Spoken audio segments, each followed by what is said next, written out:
ভারতের সবচেয়ে ভয়ঙ্কর স্থান এই দুর্গে এক রাতও কাটাতে পারেননি কেউ। সূর্যাস্তের পর পা রাখা নিষেধ। রাত হলে বিদেহী আত্মাদের বিচরণ, শোনা যায় চুরির নুপুরের শব্দ, কখনো বা চিৎকারে কেঁপে ওঠে আস্ত দুর্গ। গা ছমছমে এই দুর্গ পেয়েছে সরকারিভাবে ভুতুড়ে স্থানের তকমা। কোথায় রয়েছে এই ভৌতিক স্থান? তবে যাওয়ার আগে দুবার ভেবে নেবেন।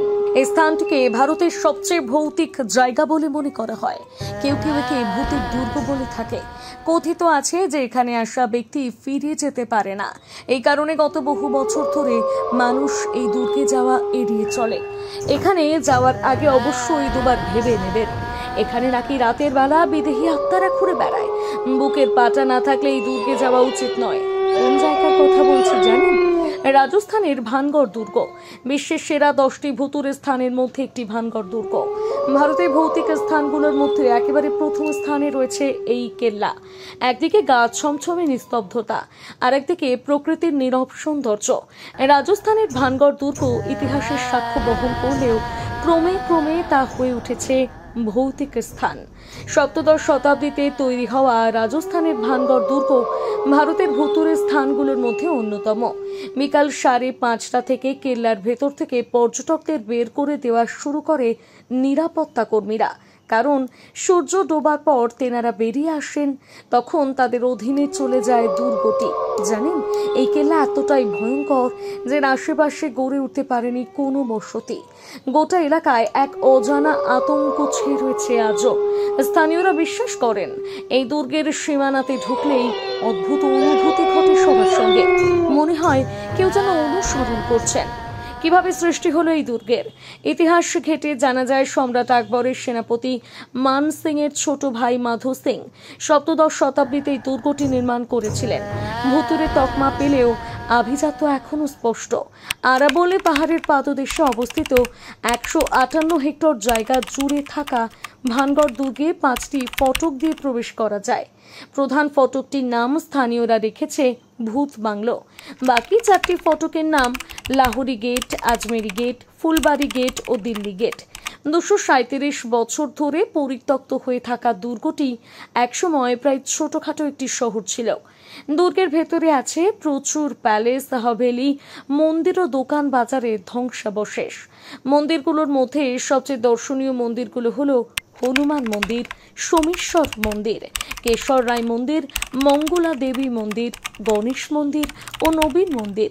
তবে বেশিরভাগ মন্দিরে কোনো বিগ্রহ নেই। রাজপ্রাসাদটি অবস্থিত দুর্গের একেবারে প্রান্তে। অন্ধকার গাঢ় হলে ভানগড় দুর্গ নাকি হয়ে ওঠে রাতের বিভীষিকা। স্থানীয় লোকেরা বলে দুর্গের ভেতর থেকে ভেসে আসে হাড় হিম করা বিভিন্ন আওয়াজ, কখনো গোঙানির আওয়াজ, কখনো কোনো নারীর আর্তচিৎকার। দুর্গের এখানে সেখানে পড়ে থাকতে দেখা যায় অজস্র মৃতদেহ। ধ্বংস হওয়া দুর্গের বাজারে প্রাণ ফিরে আসে। যিনি রাতে একবার ভানগড় দুর্গে ঢোকেন তিনি নাকি আর ফিরে আসেন না। কিন্তু কার অভিশাপ জড়িয়ে আছে দুর্গের গায়ে? কেন ভানগড় দুর্গ আজ প্রেতাত্মাদের শহর?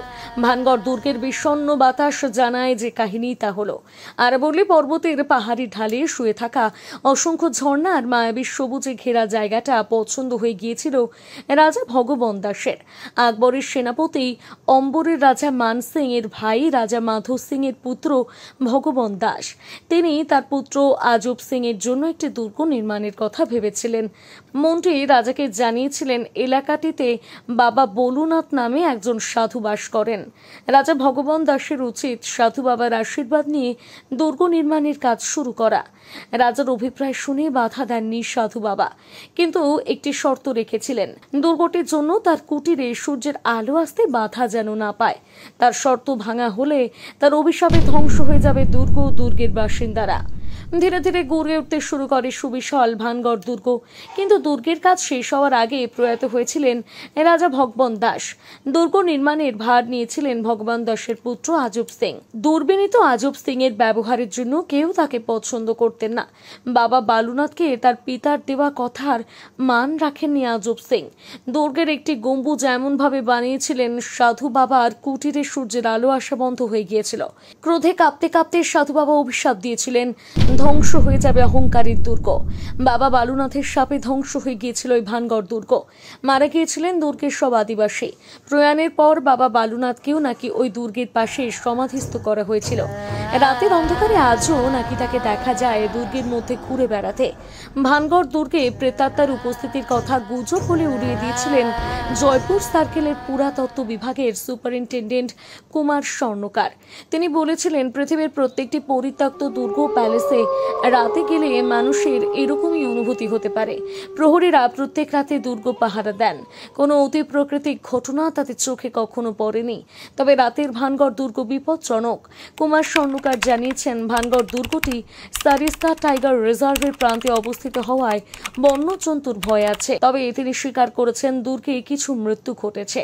তবে সেসব মৃত্যু ঘটেছে রাতে ও দিনের বেলায় দুর্গের ভাঙাচোরা অংশে প্রবেশ করার জন্য। সম্ভবত আলগা বোল্ডার গড়িয়ে পড়ে বা ওপর থেকে পা পিছলে। তবুও কেউ কেউ প্রশ্ন তোলেন, 1783 সাল থেকে দুর্গটি পরিত্যক্ত। দুর্গ থেকে কয়েক মাইল দূরে থাকা গ্রামটি আগে দুর্গের কাছে ছিল। কেন গ্রামবাসীরা আস্ত গ্রামটিকে দূরে সরিয়ে নিয়ে গিয়েছিলেন? গ্রামটির বাড়িগুলোতে ঢালাই ছাদ দেওয়ার চেষ্টা করলে ছাদ ভেঙে পড়ে কেন? রাজস্থানের ট্যুরিজম সরকারি ওয়েবসাইটে কেন লেখা আছে ভারতের সবচেয়ে ভুতুড়ে স্থানগুলোর মধ্যে অন্যতম বলে গণ্য করা হয় অভিশপ্ত ভানগড় দুর্গকে? যাবেন নাকি একবার এই প্রশ্নের উত্তর খুঁজতে রাজস্থানের ভানগড় দুর্গে?